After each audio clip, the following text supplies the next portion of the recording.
All right, what is going on, everybody? Welcome back to another video, another NBA regular season video.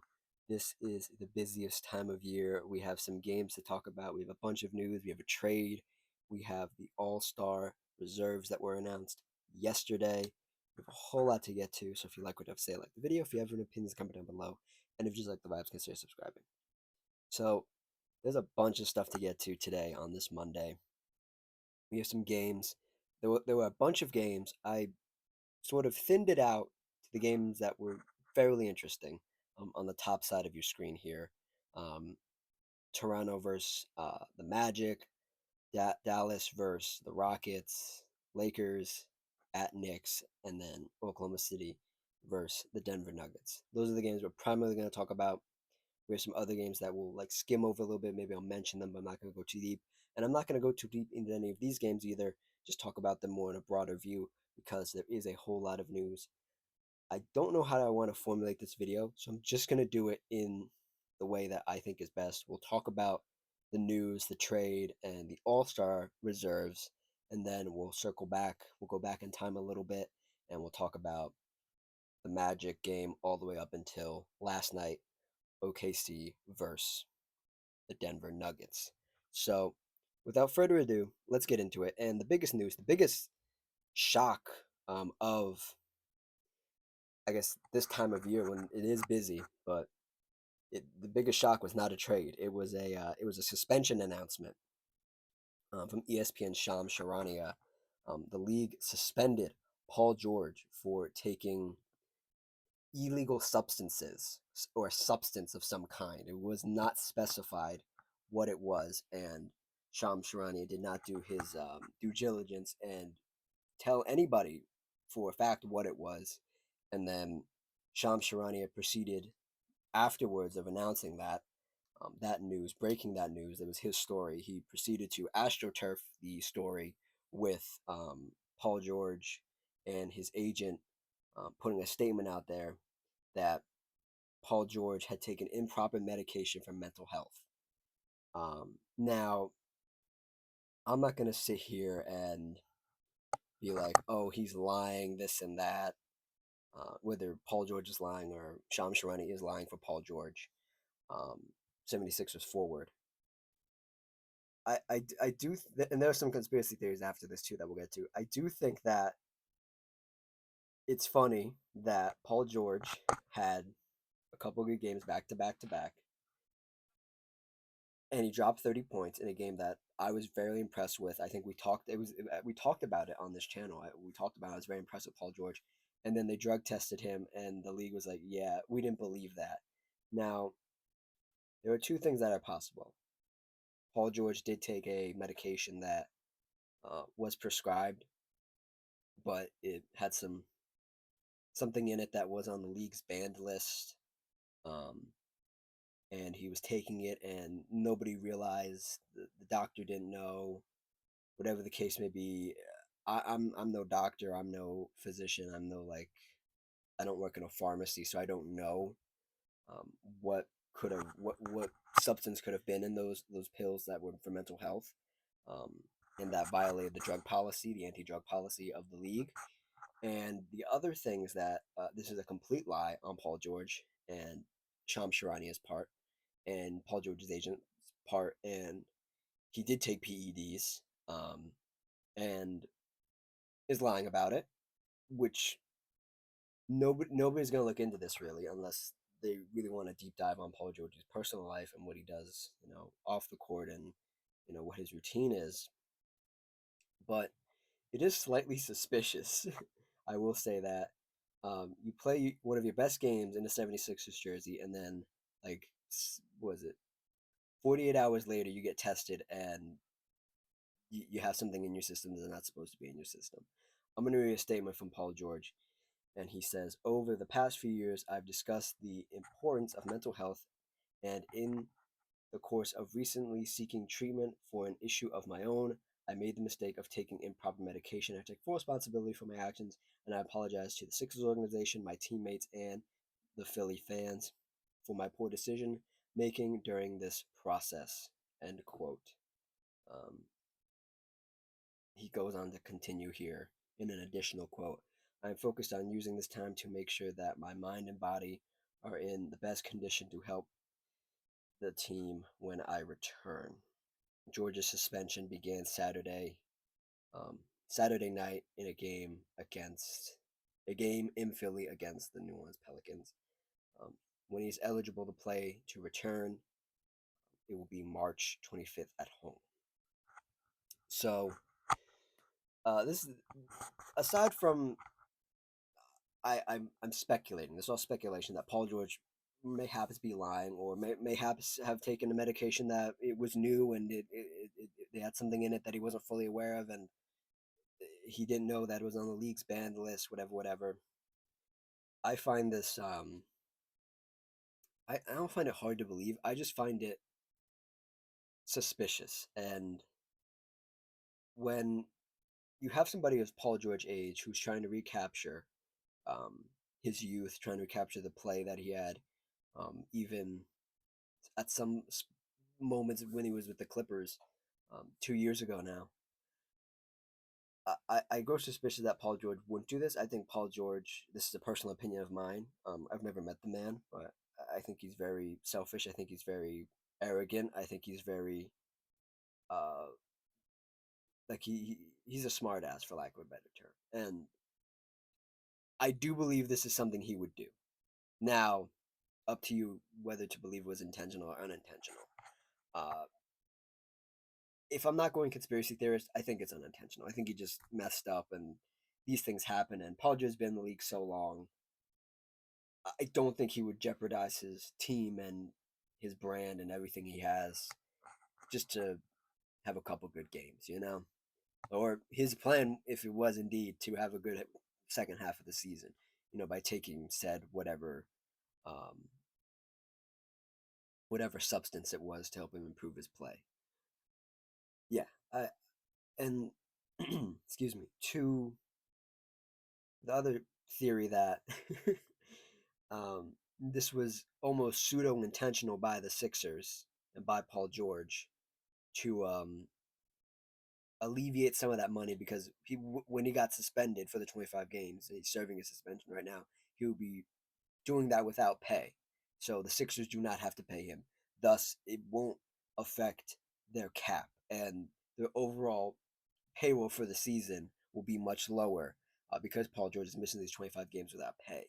That is a theory that I've been seeing floating around online. It was to duck the luxury tax.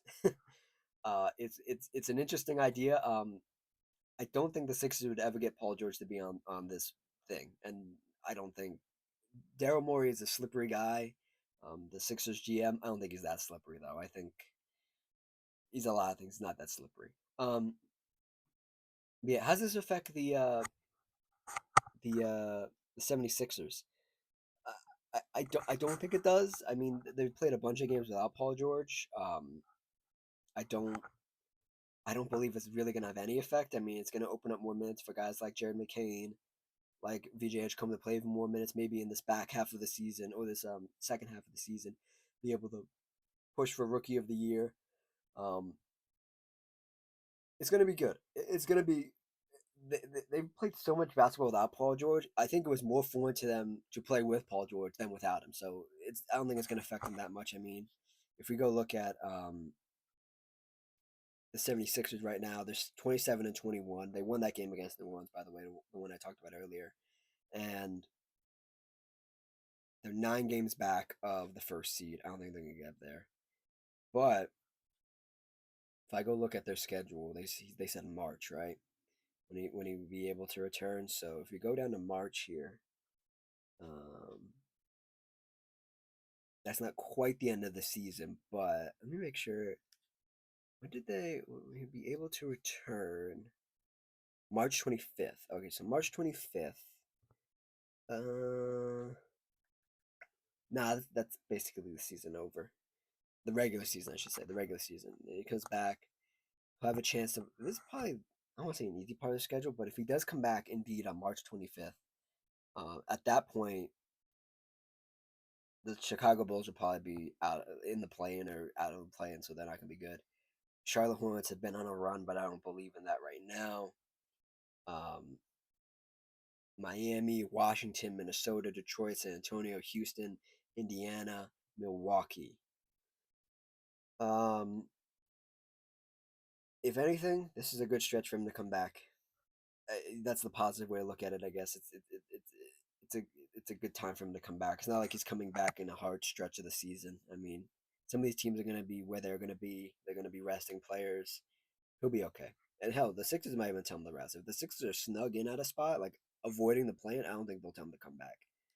If they get up to 5, maybe, or if they stay at 6, I think they'll just tell Paul George to just rest and stay where he is right now.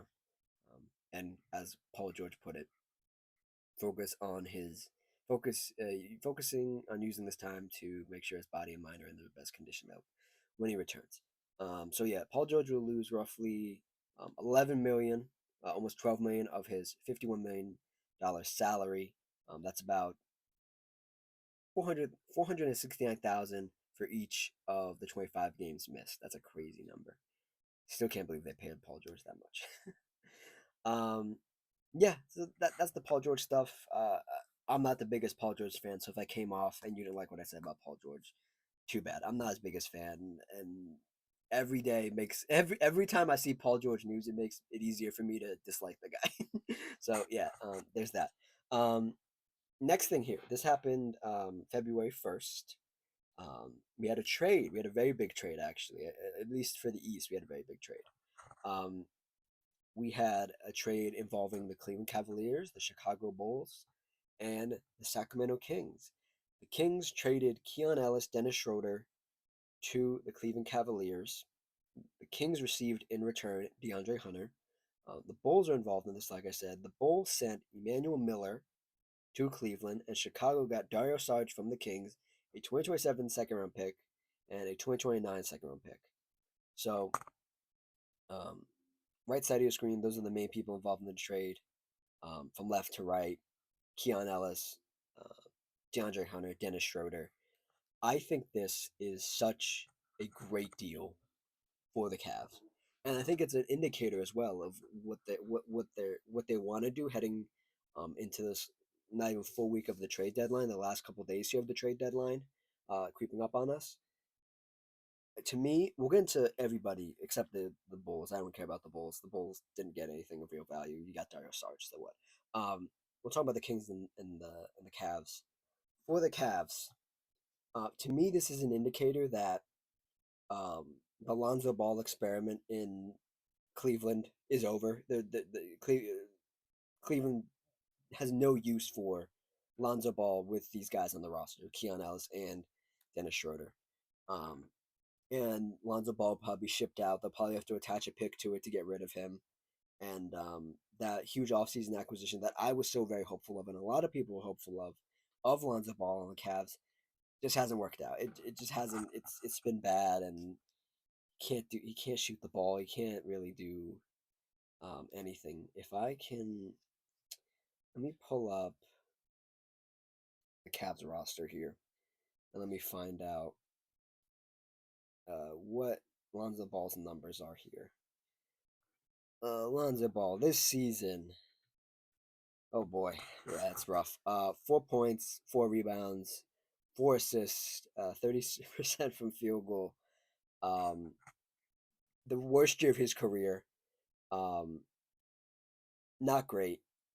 And as somebody who's been very high on Lonzo Ball in the past, and my dream for Lonzo Ball in the grand scheme of things was Lonzo Ball to me had the potential to be a lead guard or a backup guard on a championship level team because the way he reads the floor, the way he gets his teammates involved, the defense, and the occasional shooting that was really good. And the finishing at times was questionable when he had his injuries when he was coming back. He's sometimes a little hesitant to get into contact, passes it out way too much. Um, all the negative things about him have come true. And Lonzo Ball at 28 years old, I don't want to say is done because I think that's very hyperbolic and I think that's very negative to say. Um, I do think this is the beginning of the end, and I don't know in a world what team can value a guy that only passes the ball and only defends. Can't shoot anymore, doesn't want to drive, and when he does drive, he's so off balance and he just doesn't look right anymore. Like he's healthy, but he just doesn't look right. The ball just doesn't go in like he used to on these hard layups. And I can't remember the last time I saw him dunk, but yeah, the Lonzo Ball piece of this is the trade after this trade that is probably going to come. I wouldn't even be surprised if they waived him and just told him to go home and say, "Hey, we don't need you." Um, Moving back to the trade at hand, the one that has actually happened, Dennis Schroeder is probably going to be that Lonzo Ball is that Lonzo Ball replacement. Can handle the ball, can shoot the ball. Um, the speed that which he plays with is very good. Complements Donovan Mitchell very well. In the backcourt, I think those two in the backcourt are going to be great. This is also a sort of, I'll say it this way, an indictment on Darius Garland, the starting point guard for this Cavs team, or what would normally be the starting point guard. Hasn't been healthy. He had a toe injury um, last playoffs. Didn't play a lot in the playoffs. Has continued to linger on that toe injury, and to me, getting a guy like Dennis Schroeder in this deal is critical because Dennis Schroeder is probably going to be your starting point guard at some juncture in this season, and maybe in the playoffs, or maybe Donovan Mitchell will play the one and they'll have Keon Ellis play the two. Um, but to me, this is a okay. We don't need Lonzo Ball. Dennis Schroeder replaces him, and we need Darius Garland. But if we don't, we have a guy who can actually play playoff minutes in Dennis Schroeder and has played a lot of basketball and has been in a lot of big moments and has hit some, I don't want to say big shots, but has been in some critical games. That's the Dennis Schroeder band-aid on the guard situation, at least the point guard situation in Cleveland. Now, what Keon Ellis brings to this is Keon Ellis has never played a playoff game, has never been in a big moment game um, of any real magnitude, right? Maybe like a game against the Warriors, maybe last year, the year before that one, or whatever, right? Maybe a couple big playing games, right? This is a huge moment for Keon Ellis, who has I've been sort of not a big fan, but I've been watching him like in the peripheral vision of me. And like, if this guy gets to a playoff team, it's gonna be really important. He's gonna be big on a playoff team. And here he is. He's gonna be on a playoff team. He's gonna play in really big games. He's a really big game guy. He plays defense. He shoots the three ball particularly well at times. And he's just a good basketball guy. He's a good guy to have around this team. It's definitely a cover up for whether they have Darius Garland. If he eventually gets healthy, he can run with Darius Garland in the backcourt. He can run with Donovan Mitchell. He can play maybe some like pseudo three, like maybe like some spot 3 minutes if the small forward's a little smaller on the other team. This is in my mind. I'm thinking of playoff matchups, right? Keon Ellis is the guy who's going to guard Cade Cunningham if they play the Pistons. He's gonna guard Jalen Brunson if they play the Knicks. You know, in a world that might be in the future, in a world where if the Charlotte Hornets make the play in, Keon Ellis is gonna guard Lamelo Ball. You know, and the Charlotte Hornets win a playing game when they get to the 8th seed or the 7th seed. You know what I mean? So there's that wrinkle to it. He's going to be your point of attack defender that Lonzo Ball was supposed to be, that Darius Garland could never be, and that you don't want to put too much on Donovan Mitchell because Donovan Mitchell is the engine to your offense. You want to put that on somebody else and be a bit um, of a lesser offensive role and tell them, hey, you're going to be the best defender on this team, or the second best defender behind Evan Mobley, who is the reigning defensive player of the year. So there's that factor of it. This is a great trade for the Cavs. I love this trade. I genuinely love this trade. Um, I think this is a move that um, you look back on and you say, well, in the grand scheme of things, we got DeAndre Hunter last year at the last year's trade deadline. He played some good basketball, then he got injured, and they never really got back to that mold or that version of himself that he was at Atlanta or in a brief time in the Cleveland Cavaliers jersey. You traded Karis LeVert and Georges Niang for DeAndre Hunter. Last trade deadline, you turn essentially Georges Niang and Karis LeVert into Keon Ellis and Dennis Schroeder a full year later. I love that. It was a roundabout way to get to where we are now, but I like it. And like I said about DeAndre Hunter, I really like DeAndre. I like DeAndre Hunter with Trae Young when they were in Atlanta.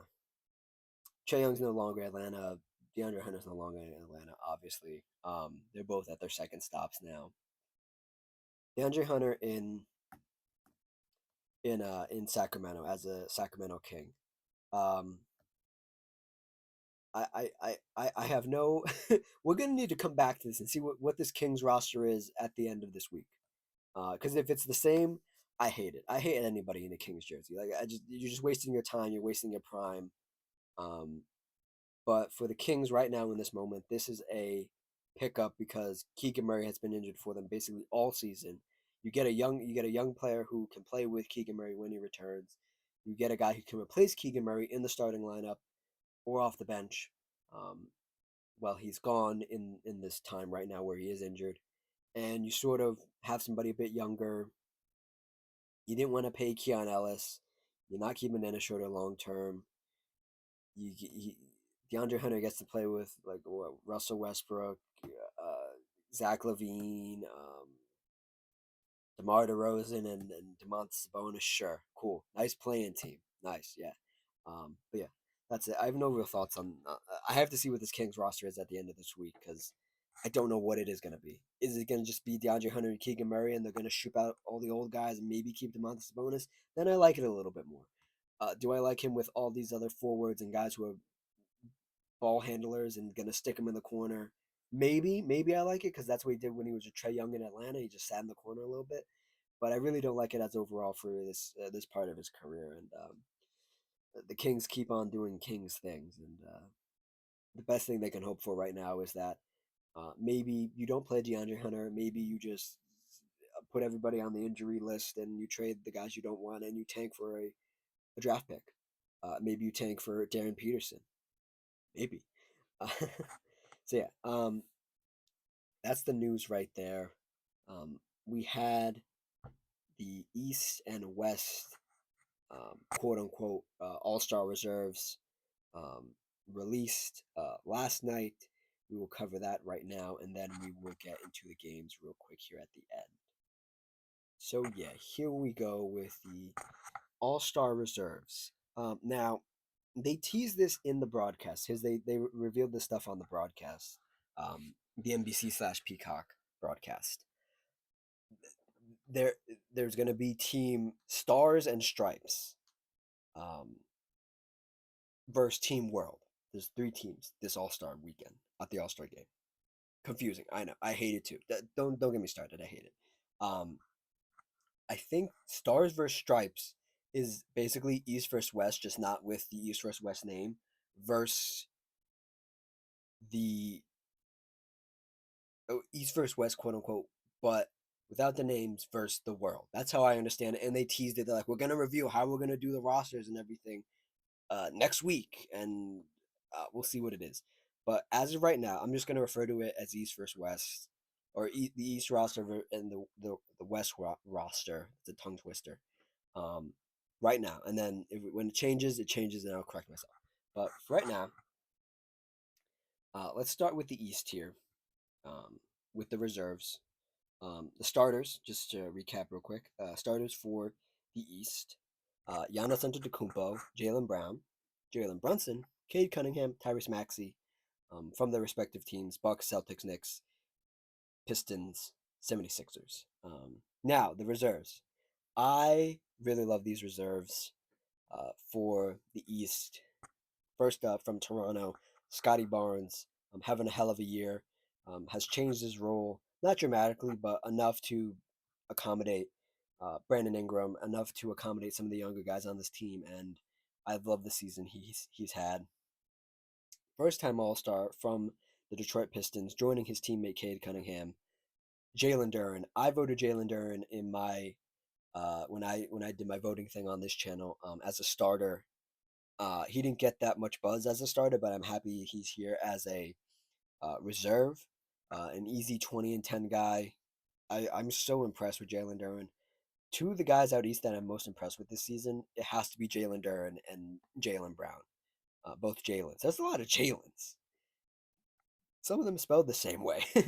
So yeah, congrats to Jalen Duren. Another first time All Star, another Jalen, this time from the Atlanta Hawks, Jalen Johnson. Super happy for Jalen Johnson. I've loved everything I've seen from him dating back to last year. He was one of the main reasons where I was like, I would love to see this Hawks team without Trae Young and let Jalen Johnson be the star, be the main guy on this team because I loved everything he's done. And this year he's gone like triple double after triple double. He's had really, his star has burned so bright this year. At other times it's looked a little, but I'm giving him some grace. I'm giving him this year. If he keeps having these problems, then we'll circle back to this conversation. But this year, him adjusting to being the number one, I give my round of applause to him. A multi-time All-Star from the Cleveland Cavaliers, the only Cleveland Cavalier All-Star this year. Donovan Mitchell, you guys know Donovan Mitchell. I don't need to say anything about Donovan Mitchell. Great basketball player. Um, Another first-time All-Star. I think this essentially locks his most improved candidacy, at least to me. Norman Powell from the Miami Heat, a crazy wild card pick, but I love it. I absolutely love it. I haven't watched a lot of Miami Heat. I have no real interest in watching the Miami Heat like that. I think when I have watched the Miami Heat, they've had like rested guys. The guys have been injured or like whatever. So like I've never seen a full Miami Heat game, but the highlights that I've seen from Norman Powell, the numbers I've seen when I've looked at the stats and stuff, incredible story for Norman Powell. Um, he's I want to say he gambled on himself. He was forced to gamble on himself. He was on the Clippers last year. The Clippers were like, there's no way he duplicates this good year that he had that year last year, next year, this year. Um, we'll trade him. We're not going to worry about it. And he said, you know what? I'm going to have an even better year in an even bigger role. I'm going to be an all star. And here he is as an all star. Congrats to Norman Powell. Another multi time all star, the reigning Eastern Conference Finals MVP, Pascal Siakam. Another appearance for him. And another appearance for Karl-Anthony Towns from the Knicks as an All Star. Pascal Siakam from the Pacers. Yeah, I'm I have feelings about Karl-Anthony Towns being an All Star, but like yeah, I feel like he's been through enough this year already.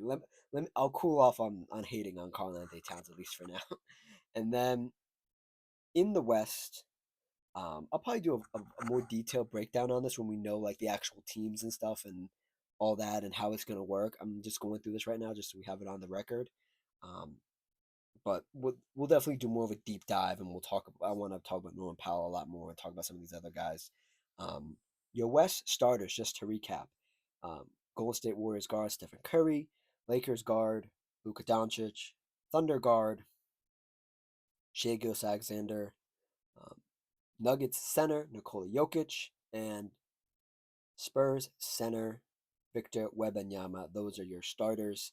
I should also mention, just so everybody knows, this is positionless. So technically, this should be the best 25 players in the league right now. That's technically how it should work.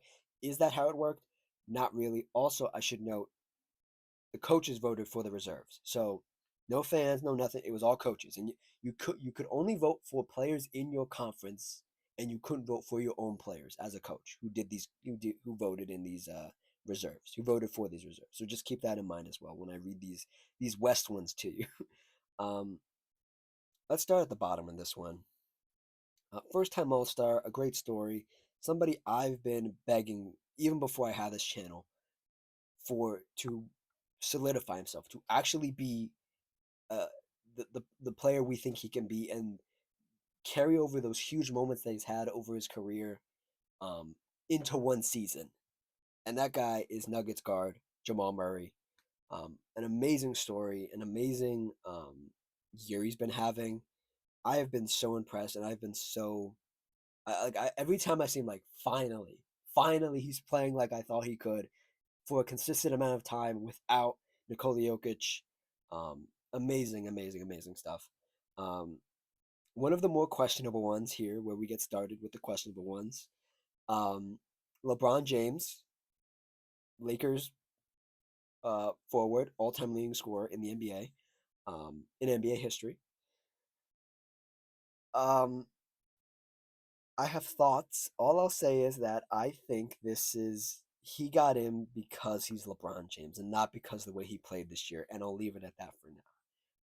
Next one, I literally said huh when they announced it. Chet Holmgren, OKC Thunder /center. Okay, sure. I I I I I have no. I, no, just no, just you know what? Just no for me. Just no, just no, NL, no, no, thank you, no, thank you, Chet Holmgren, no, thank you. I would have rather seen like Dylan Brooks or um Kawhi or what was the other one that I thought of the other day?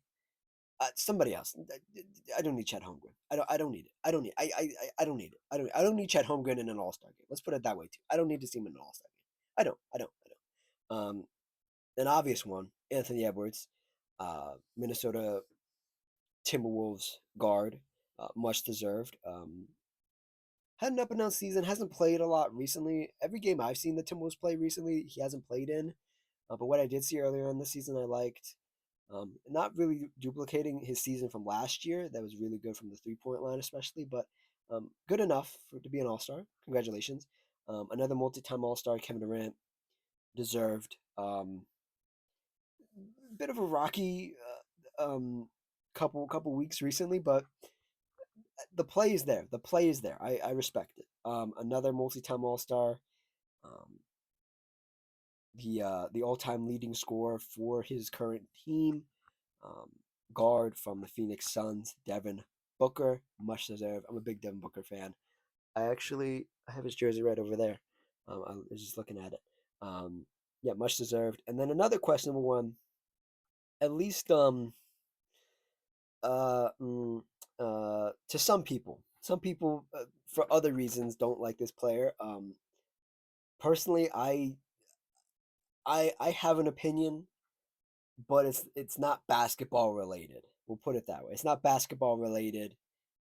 So I'm the type of person that can separate the art from the artist. In this case, just looking at the body of work from this Blazers forward, um, it's been a it's been a great season for him. There's no denying that. He's been banged up a little bit recently, but has had some really good moments. And like I said, with who did I say it over here? With Jalen Duren and Jalen Johnson, his star is burning very bright, so he deserves it this year. Denny Avdia forward for the Trailblazers. So yeah, those are your All-Star reserve players, and hopefully later this week we will have an idea of what the teams actually look like, and I can do a little bit deeper of a dive, and also maybe talk about who I think could win this. Um, so yeah, let's move quickly on here. We're making very good time, I would like to say. We're making very good time. Let's swing on back to some of the games from this weekend. We're going to start on January 30th, Magic versus the Raptors.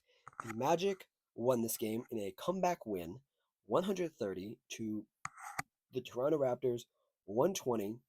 And in this game, when I was watching this game, and I rewatched this game, or I rewatched the highlights today before recording this video, just to refresh my brain because this was a couple days ago at this point. Um, I have more. The Magic have always. I've always wanted to like the Magic. Like I like the idea of the Magic. Like when I think of this Magic team play, I think like I really like this team. And then whenever I watch them, I always leave with more questions than answers to the stuff I'm thinking about watching this game, watching their games, and especially against this very good defensive Toronto Raptors team. Got the Toronto Raptors have probably the best amount of size to match the Magic, injured or healthy or somewhere in between. Um, and that was this kind of game was defensive game. They got kind of bullied in the first half by like Scotty Barnes and like um, Brandon Ingram and Colin Murray Boyles and like some of these other guys that got kind of bullied, the Magic did. But they rallied back to get this win on the back of their offseason acquisition, Desmond Bain, who's been very big for them. Um, 32 points in this game. And I want to really get back to my point is that I always leave these games with the Magic with more questions than answers. And in this game, I was specifically watching Paulo. Uh, and Paulo I wanna like the Magic, like I said, and I wanna like Paulo. I have his jersey. It's in my closet right now, but I have his jersey. I believe he can be a great player. These games make me so frustrated to watch him because he is such a black hole. He is such a black hole. Um, and this is no disrespect. I'm just trying to be funny, but he thinks he's Carmelo Anthony. He thinks he's like one of these really great scorers, and the league is like 10 years behind, and he wants to like get it in the paint and like bump guys and like do a little shimmy, do a little shake, and then do a fadeaway or do a face up shot. And it's like, yeah, cool, that stuff works. You need to do the other stuff too, man. You need to shoot a couple threes. You need to be more engaged. And I feel like, and I know for a fact, not that I just feel like, I know for a fact that like some of the outside stuff that people are saying about the Magic is getting to Paolo, is getting to some of these other guys. And my advice to Paulo would be just like drown out that noise. Um, take the valid criticism. And my criticism again is he's a black hole. He needs to do better at shot selection, his shot diet, all of the stuff that makes great players great players. Um, do it. Make your shots. If you're gonna post up and take 10 seconds off the shot clock, make the freaking shot. Because if you don't, then if I'm your teammate, I'm throwing at my hands like I'm open in the corner. I'm open. And you're not passing it to me. And sometimes, granted, Paulo does have very good floor vision. He does see the floor very well. Other times, when he sees the basket and it's open, where he has a mismatch he likes or he quote unquote likes, and it doesn't work out, body language is terrible too. So you know, I have lots of questions about the Magic. There's nothing they can really do this trade deadline. They're kind of with the roster they have. Maybe they get off some of this money. Maybe they trade some of these guys to open up some money. But otherwise than that, this is the team, and they're gonna have to get it together. Even though they did get a win, they're gonna have to get it together, and they're gonna need to really start pushing the envelope because I thought they were going to be over their projected wins. I forget what it was. I think it was like 50 wins. I thought they could get over that. They're not even, what are they right now? They're 25 and 22. They're not even near that, unless they go on a crazy stretch in this second half of the season. Um, very, I have a lot of questions. Now, a team I don't have questions about is the Toronto Raptors. They play. This is one of the better games I've seen their whole like starting five play. That starting five being like the full healthy starting five essentially. Emmanuel Quickly, Colin Murray Boyle, RJ Barrett, Scotty Barnes, Brandon Ingram, all their starters in double digits. They have Jacoby Walters off the bench with 13.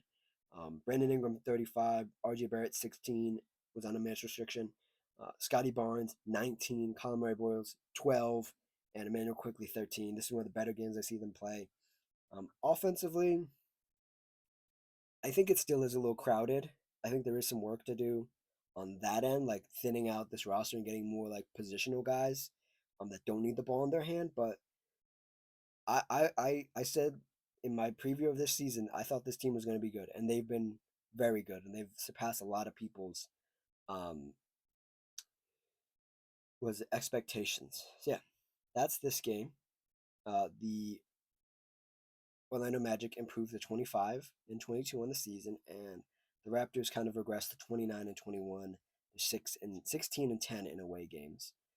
Moving on to this Dallas Mavericks game, Cooper Flag versus Kevin Durant, the Battle of Texas. Uh, the Rockets won this game 111 to the Dallas Mavericks 107. And I don't really have a lot of takeaways from this game, except maybe like one or two. Um, the Mavs tried their hardest to play well, and they kind of just everybody sort of gave just a little bit when you want them to give a little bit more. There's only was it 4 people in double digits. I mean, you got some people that are close. Um, I don't I don't have an opinion on these Mavericks anymore. I like the idea of these Mavericks. And I like the heart. I truly do like the heart of this team. The heart of this team is incredible. They've played in some very competitive games, very tough games.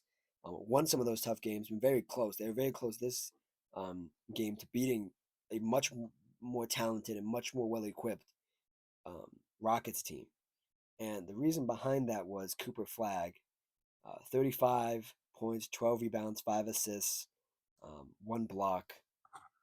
I have nothing to say except Cooper Flag is absolutely insane. Like he was getting downhill this whole game. he was getting bumped. He was getting like not thrown to the ground, but like hypothetically thrown to the ground. Like he just kept going. He just kept going. He went at everybody on this Rockets team.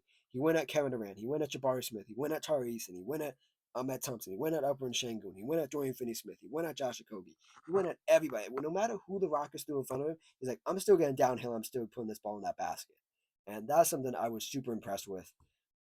I'd never seen him. I've seen him aggressive. I haven't seen him that aggressive where he would go in the paint. He would get the basket. He would fall down. Get back up. He'd do it right back down the same time. The next time down, crazy stuff. Amazing stuff for Cooper Flag. Um, to me, that game. So I was like, this is my rookie of the year. I think. I hope. So yeah, for the Rockets, a well-rounded game. Leading score for them, Ahmed Thompson, 21 points. Alperen Sengun, 14. Tyrese 17. Jabari Smith, 19. Jabari Smith had a hell of a game. One of the better games I've seen him play when everybody else is having a good game. A collective group effort, but Jabari had some really good moments in there as well. Kevin Durant, 13 points. Was getting, I want to say getting picked on defensively by Cooper Flag, but every time Cooper Flag saw Kevin Durant trying to help or like he was on him one-on-one, he would just go at him. So yeah, I think Cooper Flag took a little bit out of Kevin Durant there. And then off the bench, Josh Okogie, 13 points for the Rockets. Um, I just briefly want to talk about this game, and then we'll talk about the last real game I really want to dive into here. The Bucks versus the Celtics. Um, this was on, pardon me, yesterday, February 1st. Or not yesterday, yeah, February. It was on February 1st. No, yeah, it was yesterday. It's the second, yeah, February 1st. Um, I just want to take a moment to talk about this game wasn't interesting at all. The first half was sort of interesting, and then the Boston was like, "Yeah, you don't have Giannis, and you have nobody else on your team right now. We're gonna go win this game," and they won the game, 107 to the Bucks 79. I just want to take a minute and just like is ponder at this Bucks team and the deficiencies that they have and the roster that they thought they had with Giannis because it was talked about in the offseason, in the preseason, if Giannis misses any time, this Bucks team is going to look like a G League team. And man, have they looked like a G League team over the last couple games here. Their biggest standout is a guy who was a virtual unknown coming into the season. I knew of him. I never saw this out of him, but Ryan Rollins led the team with 25 points, 3 of 4 from 3, 10 of 16. Ryan Rollins is leading this Bucks team in points over guys who have been in the league for 10 plus years. Let that settle in. Ryan Rollins. I have nothing against Ryan Rollins. I like Ryan Rollins. But like Bobby Portis gives you 8. Kyle Kuzma, 16. Miles Turner, 7 points, 4 rebounds. He's your starting center, by the way. AJ Green. I'm not going to put on AJ Green. AJ Green's still young. You had guys come out there. Pete Nance, 7 points, 4 rebounds. At least he tried. Jericho Sims, 2 points, 4 minutes played. Gary Trent, 9 points, 25 minutes played. This is embarrassing Bucks roster. Cole Anthony, offseason acquisition, 2 points. Terrible. And I don't know what's worse. Either that this roster actually sucks or that the Bucks thought, hey, even if Giannis does miss a little bit of time, we have Doc Rivers to coach this team. When has Doc Rivers coached a bad team to be good? When has that ever happened?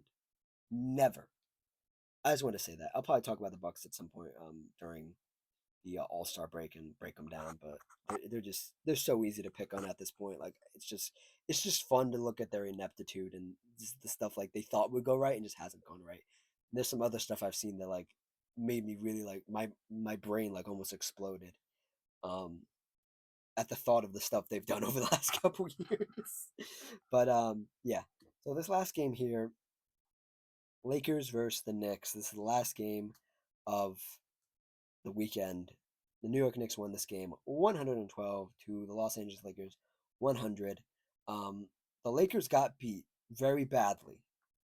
The final score doesn't say that because the Lakers, I will say, have been trying very hard over the last couple games they've played. They've tried their butts off. They haven't really given. I don't think they've ever given up on a game. Well, I want to say given up. They haven't really thrown in the towel to like it was actually like really bad. And they're like, you know what, we got to rest some of these guys. Luka plays 37 minutes. We can't let him play 40. He's got to rest. and he's not having a good game, and he's not like 100%, so we got to rest him. But other than that, this Lakers team has never, at least the games I've watched, hasn't given up. They've tried, and I there was a stat I heard that they're like 14-2 or 14-4 in like clutch games, and like clutch games I guess would be like under 10 points in the last like 5 to 4 minutes of a game. The record in clutch games is or close games is impressive. I did not know that. That's a really good sign for this team. Um, they still haven't turned the page defensively. I think their biggest thing is they need to get a real defender this trade deadline. I don't care how you do it, you need to do it.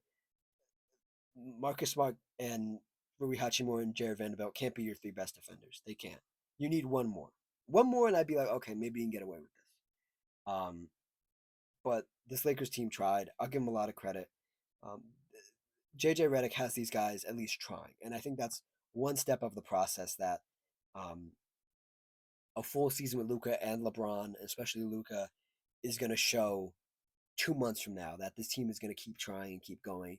And those are the games. If you don't lose games that you're supposed to win, you'll be fine. You might be you might get close to the plane, but you're gonna stay out of the plane.